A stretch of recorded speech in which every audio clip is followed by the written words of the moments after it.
જય સોમનાથ, જય ગુજરાત. ફરી એક વખત સ્વાગત છે આપનો એસપી એજ્યુકેશન 13માં. આ વિડીયોમાં જોઈશું આપણે ઇન્વેન્ટરીનું મૂલ્યાંકનમાં સ્ટોક પત્રકનો લીફો પદ્ધતિ મુજબ દાખલાનો ઉકેલ. આ દાખલો સૌરાષ્ટ્ર યુનિવર્સિટી 2018, 2019 અને 2022માં પૂછાયેલ છે, જ્યારે ભાવનગર યુનિવર્સિટી 2009માં પૂછાયેલ છે. તો આ દાખલાનો આપણે લીફો પદ્ધતિ મુજબ ઉકેલ મેળવીશું. સૌપ્રથમ જોઈશું દાખલાની રકમ. તો ક્રિયાન્સી લિમિટેડ પાસે માલસામાન સી નો 2024 દરમિયાન આવક અને જાવક નીચે મુજબ છે, જેમાં આપણને તારીખ, વિગત, જથ્થો કિલોગ્રામમાં આપેલો છે અને કિંમત રૂપિયા આપેલી છે. જેમાં તારીખ 1/3 શરૂનો સ્ટોક 5000 કિલો છે અને કિલો દીઠ કિંમત રૂપિયા 2 છે. 2/3 ના રોજ જાવક છે 2600 કિલોગ્રામ, આગળના સ્ટોકમાંથી દર્શાવીશું. ત્યારબાદ 3/3 ના રોજ પણ જાવક છે 400 કિલોગ્રામની, જે આપણે આ સ્ટોકમાંથી દર્શાવીશું. ત્યારબાદ 15/3 ના રોજ ખરીદી છે 6000 એકમ અને એકમ દીઠ રૂપિયા 4 છે, તો આવક તરીકે દર્શાવીશું. 16/3 ના રોજ જાવક છે 2000 એકમની, લીફો પદ્ધતિ મુજબ દર્શાવીશું. 28/3 ના રોજ પણ જાવક છે 1000 એકમની, તો એ પણ આપણે લીફો પદ્ધતિ મુજબ દર્શાવીશું. 29/3 ના રોજ ખરીદી છે 2000 એકમ, તો એ પણ આપણે લીફો પદ્ધતિ મુજબ દર્શાવીશું. જ્યારે 30/3 ના રોજ જાવક છે 1000 એકમ, તો લીફો પદ્ધતિ મુજબ દર્શાવીશું. તારીખ 28/3/2024 ના રોજ સ્ટોકની ગણતરી કરતી વખતે 100 કિલોગ્રામની ઘટ પડી છે, એટલે કે 28ની પણ એક બીજી જાવક આવશે, જે 100 કિલોગ્રામ તરીકે આપણે દર્શાવવાની છે. માલસામાન સી નું સ્ટોક પત્રક લીફો પદ્ધતિ મુજબ તૈયાર કરો. તો અહીંયા આપણને આવક અને જાવકના વ્યવહારો આપ્યા છે, એ પરથી આપણે લીફો પદ્ધતિ મુજબ સ્ટોક પત્રક તૈયાર કરવાનું છે. તો સૌપ્રથમ આપણે સ્ટોક પત્રક તૈયાર કરીશું અને હેડિંગ આપીશું ક્રિયાન્સી લિમિટેડનું માર્ચ માસનું લીફો પદ્ધતિ મુજબ સ્ટોક પત્રક. સૌપ્રથમના ખાનામાં તારીખ બતાવીશું, ત્યારબાદ આવક, જાવક અને સ્ટોક. ત્યારબાદ આવકમાં 3 ખાના બનાવવાના છે: જથ્થો, ભાવ, રકમ, જથ્થો, ભાવ, રકમ. જ્યારે સ્ટોકમાં પણ 3 ખાના બનાવવાના છે: જથ્થો, ભાવ અને રકમ. તો આવી રીતે સ્ટોક પત્રક તૈયાર થઈ ગયા બાદ એક પછી એક વ્યવહારની અસર આપણે દાખલામાં આપવાની છે. તો સૌપ્રથમ વ્યવહાર આપણને 1/3 નો આપ્યો છે. શરૂનો સ્ટોક છે 5000 કિલોગ્રામ છે અને કિલો દીઠ કિંમત રૂપિયા 2 છે. તો સ્ટોક પત્રકમાં આપણે આવકમાં લખીશું શરૂઆતનો સ્ટોક. તો સ્ટોક પત્રકમાં તારીખમાં લખીશું 1/3, જથ્થો 5000 કિલોગ્રામનો છે, ભાવ 2 રૂપિયા છે, 5000 ગુણ્યા 2 કરીશું તો મળશે આપણને 10000. જાવક છે નહીં, માટે કોઈ વિગત દર્શાવી નથી, તેથી આખર સ્ટોક બનશે 5000 કિલોગ્રામ, કિલો દીઠ રૂપિયા 2 ના ભાવે 10000 રૂપિયા. તો તારીખ 1/3 ની અસર અપાઈ ગઈ છે. હવે આપણે 1/3 પછીની તારીખનો વ્યવહાર જોઈશું અને તેની અસર આપણે સ્ટોક પત્રકમાં લીફો પદ્ધતિ મુજબ આપીશું. તો 1/3 પછી તારીખ છે 2/3 ના રોજ જાવક છે 2600 કિલોગ્રામની અને આપણે લીફો પદ્ધતિ મુજબ જાવક દર્શાવવાની છે. તો તારીખમાં લખીશું 2/3, આવક છે ને એટલે કોઈ વિગત નથી દર્શાવી. જાવકમાં 2600 એકમ ક્યાંથી બતાવીશું, તો કે આપણી પાસે અત્યારે સ્ટોક છેલ્લો 5000 નો છે, તો 5000 માંથી 2600 કિલોગ્રામ દર્શાવીશું. 2 રૂપિયાના લેખે 2600 ગુણ્યા 2 કરીશું તો મળશે 5200. આખા સ્ટોક જોઈશું તો 5000 માંથી 2600 જાવક દર્શાવી દીધી, તો બાકી વધ્યા 2400. 2 રૂપિયા લેખે 2400 ગુણ્યા 2 કરીશું તો રકમ મળશે આપણને 4800. તો આ થઈ તારીખ 2 ના વ્યવહારની અસર. હવે આપણે આગળની તારીખ જોઈશું અને તેની અસર આપીશું. તો આગળની તારીખ છે 3/3 ના રોજ જાવક છે 400 કિલોગ્રામની, તો જાવક તરીકે આપણે દર્શાવવાનું છે. તો સ્ટોક પત્રકમાં જઈશું, તારીખમાં લખીશું 3/3, જાવકમાં 400 કિલોગ્રામ, જે 2400 કિલોગ્રામ આપણી પાસે સ્ટોક વચ્યો છે છેલ્લો, એમાંથી 2 રૂપિયાના ભાવ લેકે 800 રૂપિયા જાવક તરીકે જશે. તો આખા સ્ટોક કેટલો વધશે, તો કે 2400 માંથી 400 રૂપિયા 400 એકમ સ્ટોક તરીકે ગયો, તો વધ્યો હાથ પર સ્ટોક 2000, કિલો દીઠ રૂપિયા 2 ના ભાવે 2000 ગુણ્યા 2 કરીશું તો મળશે આપણને 4000. તારીખ 3 ની અસર પછી આપણે આગળની તારીખ જોઈશું અને તેના વ્યવહારની અસર આપીશું. તો આગળની તારીખ છે તારીખ 15/3. ખરીદી છે 6000 કિલોગ્રામની અને કિલો દીઠ ₹4 છે. તો ખરીદી હોય તો આપણે આવકમાં દર્શાવવાની છે. તો સ્ટોક પત્રક આપણે તૈયાર કરેલ છે. તારીખમાં લખીશું 15/3. આવકમાં લખીશું 6000 કિલોગ્રામ. કિલો દીઠ ₹4 લેખે 6000 ગુણ્યા 4 કરીશું તો મળશે આપણને રકમ 24000. હવે આખો સ્ટોક દર્શાવવાનો હોય તો પહેલા જૂનો સ્ટોક દર્શાવવાનો છે. તો જૂનો સ્ટોક આપણે 3/3 નો છે 2000 એકમ. કિલો દીઠ ₹2 લેખે 4000. જ્યારે 15/3 ની ખરીદી છે 6000 કિલોગ્રામ. કિલો દીઠ ₹4 લેખે 24000. તો આ થયો 15/3 ના વ્યવહારની અસર. હવે આપણે આગળની તારીખ જોઈશું અને તેની અસર આપીશું. તો 15/3 પછીનો વ્યવહાર છે 16/3 ની જાવક 2000. તો અને એ આપણે લીફો પદ્ધતિ મુજબ આપવાની છે. તો આ પહેલી અસર આવશે જે આપણે લીફો પદ્ધતિ મુજબ આપીશું. તો દાખલામાં જઈશું. તારીખમાં લખીશું 16/3.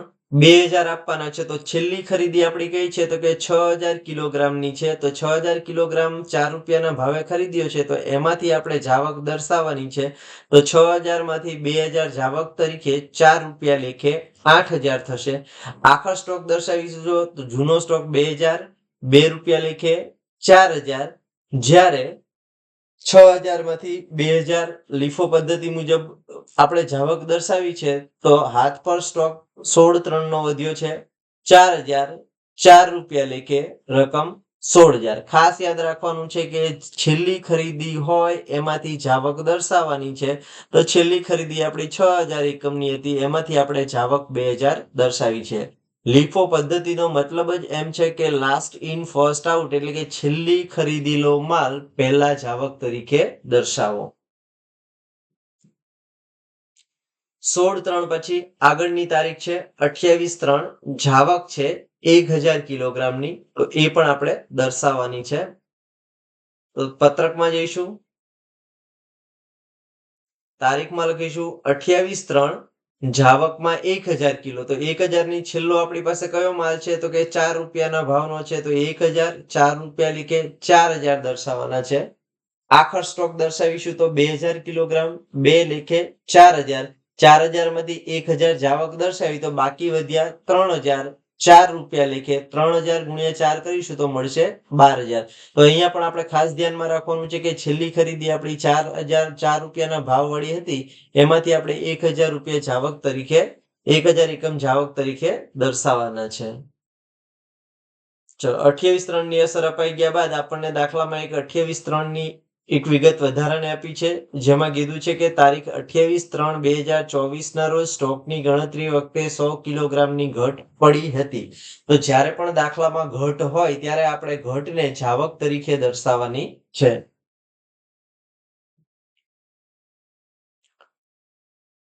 તો સ્ટોક પત્રકમાં જઈશું.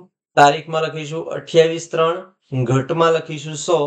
જે ₹3004 ના ભાવનો છેલ્લો ખરીદી છે એમાંથી આપણે ₹4 ના ભાવ લેકે ઘટ દર્શાવીશું 400. તો બાકી સ્ટોક કેટલો વધશે તો કે 2000 જૂનો સ્ટોક હતો ₹2 લેખે રકમ 4000. હવે 3000 માંથી ₹100 એકમની ઘટ દર્શાવી તો બાકી વધ્યા 2900 કિલોગ્રામ ₹4 લેખે 11600. તો અહીંયા 28/3 ની બીજી જાવક આપણે દર્શાવી જે છેલ્લી ખરીદીમાંથી દર્શાવેલી છે. અને છેલ્લી ખરીદી છે એ આપણે ₹4 ના ભાવ વાળી છે. 28/3 પછીનો વ્યવહાર છે આગળની તારીખ 29/3 ના રોજ ખરીદી 2000 એકમની અને કિલો દીઠ ₹5 છે. તો સ્ટોક પત્રકમાં જઈશું.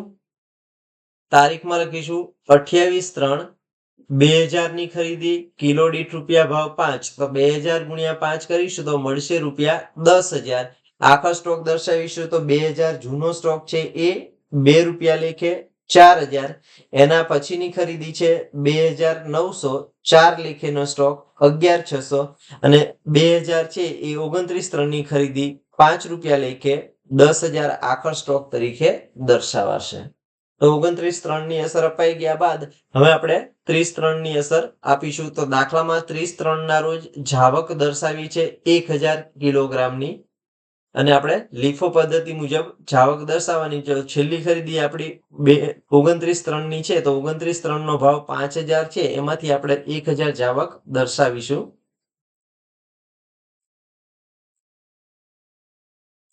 તો સ્ટોક પત્રકમાં જઈશું, તારીખમાં લખીશું 30/3, જાવકમાં 1000. છેલ્લી ખરીદી કઈ છે તો કે 2000 એકમની 5 રૂપિયાના ભાવ છે, તો 1005 લેખે દર્શાવીશું તો રકમ થશે 5000.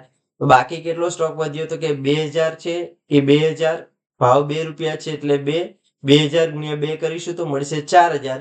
પછીનો સ્ટોક છે 2900, તો 2900 4 રૂપિયાના ભાવ લેખે 2900 ગુણ્યા 4 કરીશું તો મળશે 11600. ત્યારબાદ છેલ્લી ખરીદી તો કે 2000 માંથી 1000 આપણે જાવક દર્શાવી દીધા છે, તો હાથ પર વધ્યો સ્ટોક 1000, 5 રૂપિયા લેખે 5000. હવે સ્ટોક પત્રકમાં બધી જ તારીખોની અસર અપાઈ ગઈ છે. આપણે સ્ટોક પત્રકમાં આવક જાવકનો જથ્થાનો અને રકમનો સરવાળો કરવાનો છે અને એવી જ રીતે આખર સ્ટોકની રકમ શોધવાની છે. તો કરીશું આપણે સ્ટોક પત્રક બંધ.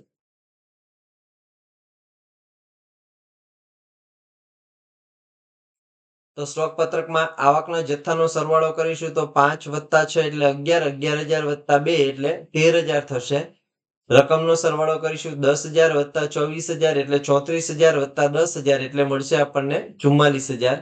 જાવકના જથ્થાનો સરવાળો કરી તો 2600 + 200 એટલે 2000, 3000, 3000 + 2 એટલે 5, 5 ને 1 6, 6100 અને થશે 7100. જ્યારે જાવકની રકમનો સરવાળો કરીશું તો મળશે 23400.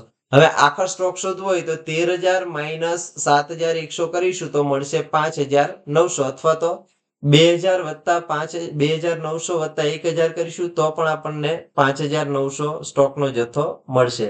હવે આખા સ્ટોકની રકમ શોધવી હોય તો 44000 - 23400 કરીશું તો પણ આપણને 20600 મળશે અને 4000 + 11600 + 5000 કરીશું તો પણ આપણને 20600 રૂપિયા મળશે. તો આવી રીતે આપણે આખર સ્ટોકનું એટલે કે સ્ટોક પત્રક બંધ કરી આખર સ્ટોક શોધવાનો છે.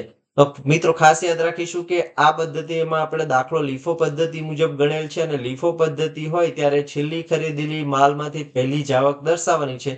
તો અહીંયા 16/3 ની જાવક હતી 2000, એ આપણે છેલ્લી ખરીદીમાંથી દર્શાવી છે. એવી જ રીતે 28 ની જાવક હતી એ પણ આપણે છેલ્લી ખરીદીમાંથી દર્શાવેલ છે.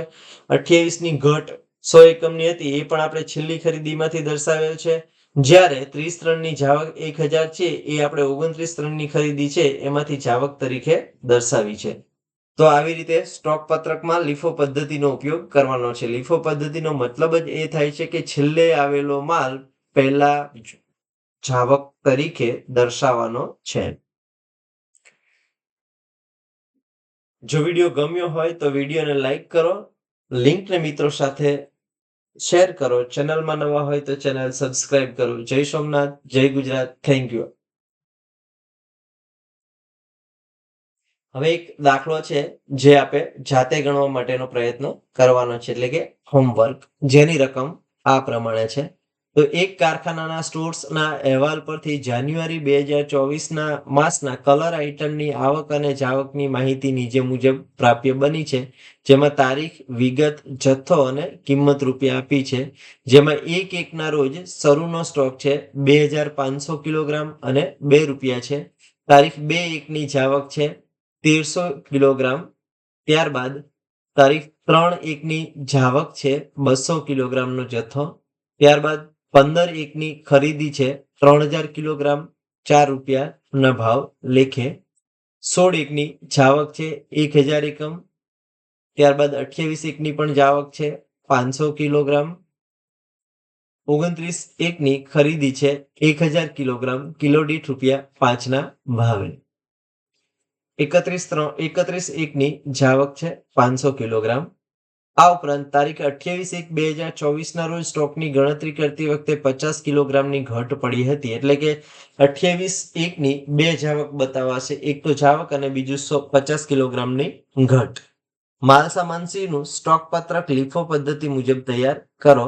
તો આ દાખલો છે સૌરાષ્ટ્ર યુનિવર્સિટી 2014 અને 22માં પૂછાયેલો છે અને ભાવનગર યુનિવર્સિટી 2009માં છે. કુલ જથ્થો આવશે 2950 એકમ, જેની કુલ કિંમત મળશે આપણને 12,800 આખર સ્ટોક તરીકે. તો આ દાખલો જાતે ગણવાનો છે લીફો પદ્ધતિ મુજબ. આગળનો જે આપણે દાખલો વિડીયોમાં ગણ્યો છે એ જ મુજબ સ્ટેપ અનુસરવા અને દાખલો ગણવા માટે પ્રયત્ન કરવો. જો વિડીયો ગમ્યો હોય તો વિડીયોને લાઈક કરો, લિંકને મિત્રો સાથે શેર કરો. ચેનલને નવા હોય અથવા તો ચેનલને હજી સુધી સબસ્ક્રાઇબ નથી કરી તો પ્લીઝ ચેનલ સબસ્ક્રાઇબ કરો. જય સોમનાથ, જય ગુજરાત. Thank you.